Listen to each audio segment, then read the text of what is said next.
Alright, this video is a practice word problem for you. So, I'd like you to read this problem, use the information at the top of the screen, and then take a pause on this video, try to calculate it. Then if you want to check the answer, click play and see if you did it right. Okay, so here's how you do this problem. I always recommend marking up the problem that they give me. So the wavelength of a photon is 344 nanometers.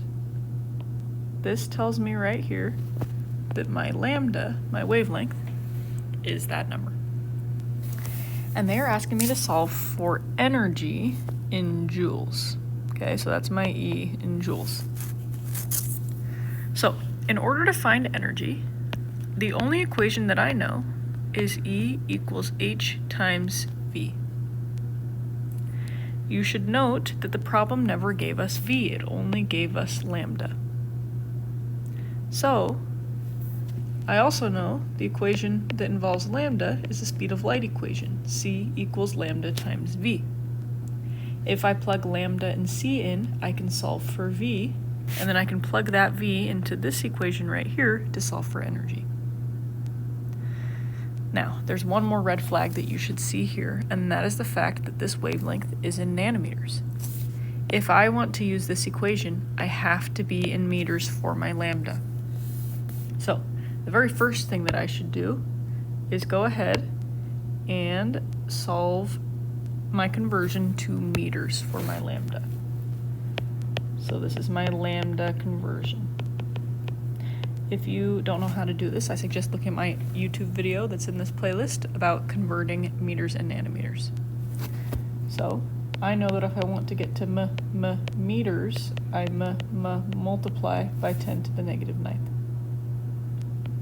And when I do that, I get 3.44 times 10 to the negative 7th meters.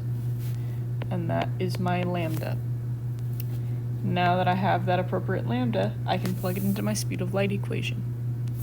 I know from my givens that 3 times 10 to the 8th is my C value.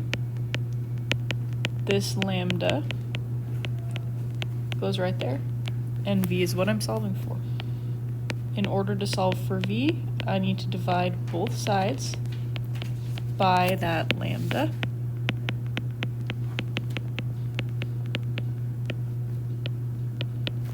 And so please note that I put parentheses around each of these numbers. That is to keep my calculator to doing what I want it to do. So I'm going to do parentheses 3 times 10. Let's pull this out a little bit so I can read it. Okay, 3 times 10.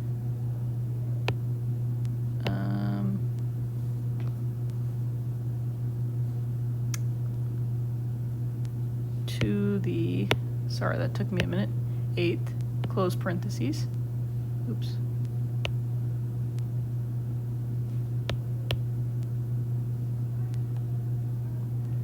And then divided by open parentheses, 3.44 times 10 to the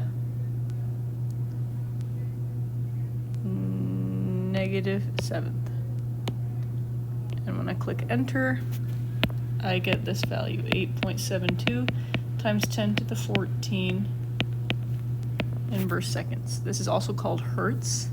So if you want to just say Hz right there, that works too.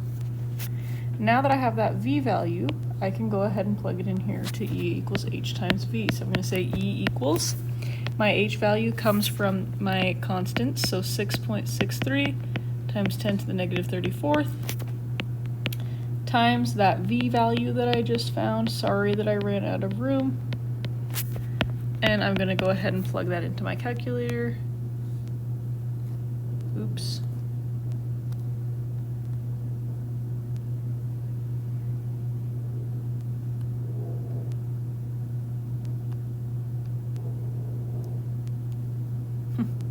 Jeez.